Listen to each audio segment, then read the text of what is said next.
আজকে আমাদের রেসিপি একটু টক একটু ঝাল মশলাদার ভেন্ডি।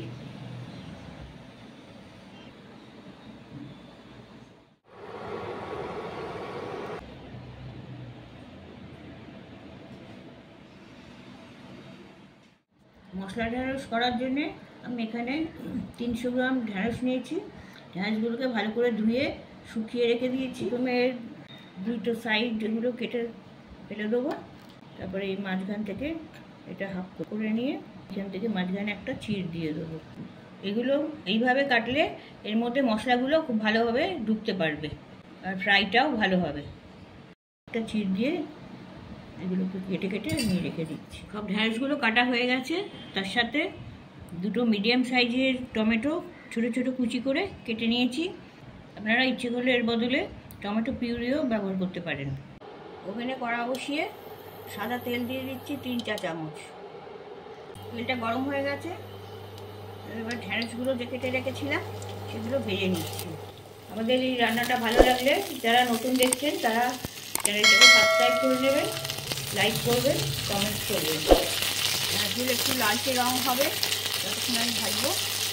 ঢ্যাঁড়সটা যতক্ষণ ভাজা হচ্ছে আমি একটা বাটিতে 2 টেবিল চামচ দই নিয়েছি। তাতে 1/2 চা চামচ ময়দা দিয়ে আমি একটু ফেটিয়ে নিচ্ছি দইটা ভালো করে। দইটা এতে ফাটবে না। ঢ্যাঁড়সগুলো লালচে রং ধরে গেছে। 3 মিনিট মতন আমি ভাজলাম। এবার ঢ্যাঁড়সগুলো আমি তুলে নিচ্ছি একটা জায়গায়। ঢ্যাঁড়স ভাজার তেলের সাথে আমি আরও একটু সাদা তেল যোগ করে দিচ্ছি 1 চামচ মতন। একটা কাঁচা লঙ্কা হাফ করে ভেঙে তেলে দিয়ে দিচ্ছি। তার সাথে 1/2 চা চামচ গোটা জিরে, 1/2 চা চামচ হিং, 1 চা চামচ আদা কুচি দিয়ে দিচ্ছি। এটাকে একটুখানি ফ্রাই করে নিচ্ছি।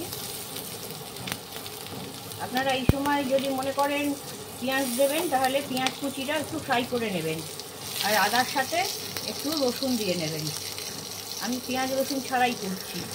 দুটো টমেটো কুচি করে রেখেছিলাম সেটা দিয়ে দিচ্ছি। এগুলো একটু ভালো করে ভেজে নেবো। টমেটোর কাঁচা গন্ধটা ছাড়িয়ে নেব। টমেটোগুলো একটু ভাপিয়ে নিলাম। এই টমেটোর মধ্যে আমি কিছু মশলা দিচ্ছি। এখানে আছে 1 চা চামচ জিরে গুঁড়ো, 1 চা চামচ ধনে গুঁড়ো, 1 চা চামচ কাশ্মীরি লঙ্কার গুঁড়ো, 1 চা চামচ আমচুর পাউডার, আর এখানে 1/2 চা চামচ করে গরম মশলা, হলুদ গুঁড়ো আর শুকনো লঙ্কার গুঁড়ো। এইগুলো আমি টমেটোর সাথে মিশিয়ে দিচ্ছি।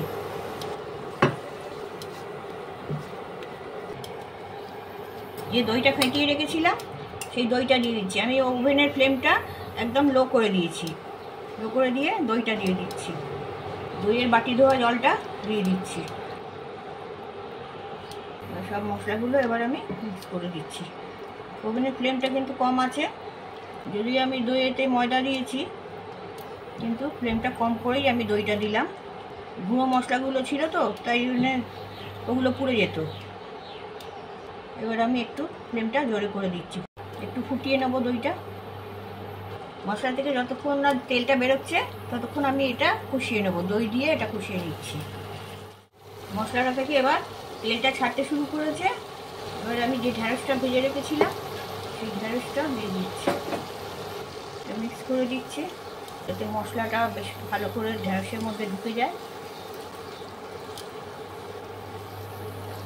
1/2 কাপ মতন জল দিয়ে দিচ্ছি। তার সাথে পরিমাণ মতো নুন দিয়ে দিচ্ছি। এগুলো সব মিশিয়ে দিচ্ছি। এটাতে গ্রেভি থাকবে না। আমি এটা একটু শুকনো করেই করব। এবার আমি এটা ঢাকা দিয়ে দেবো। ঢাকা দিয়ে এই গ্রেভিটা যাতে বেশ মাখো মাখো হয়ে যায় সেইভাবে আমি তৈরি করে নেব। এটা ঢাকা দিয়ে দিচ্ছি। ঢাকা দিয়ে 2-3 মিনিট মতন রেখে দেবো। আঁচটা কমিয়ে দিয়েছি। 2 মিনিট পরে ঢাকনাটা খুলছি। গ্রেভিটা শুকিয়ে গেছে, তেলটাও ছাড়ছে।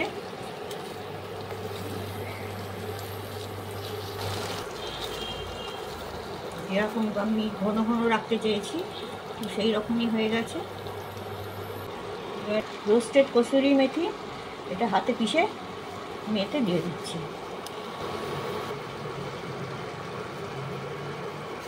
একটু মিক্স করে দিচ্ছি। আমার মশলা ভেন্ডি বা মশলা ঢেঁড়স তৈরি হয়ে গেছে। এটা পরোটা, রুটি, লুচি সবের সাথেই ভালো লাগবে।